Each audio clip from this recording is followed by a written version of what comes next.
Hi, in front of me is Samsung Galaxy F54 and today I would like to show you how you can clone apps. You need to begin by going into Devices Settings and scrolling down to access Advanced Features. After that, you need to click on Dual Messenger at the very bottom. And last but not least, select one of your available apps that you wish to clone. Click on the gray switcher next to it and confirm your choice in the pop-up.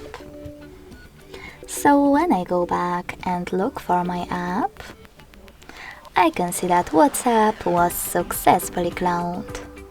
To delete this clone, go back to the same settings and click on Now blue switcher next to it. Lastly, select Uninstall in the pop-up.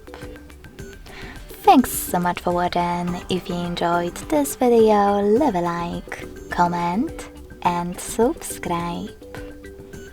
Bye!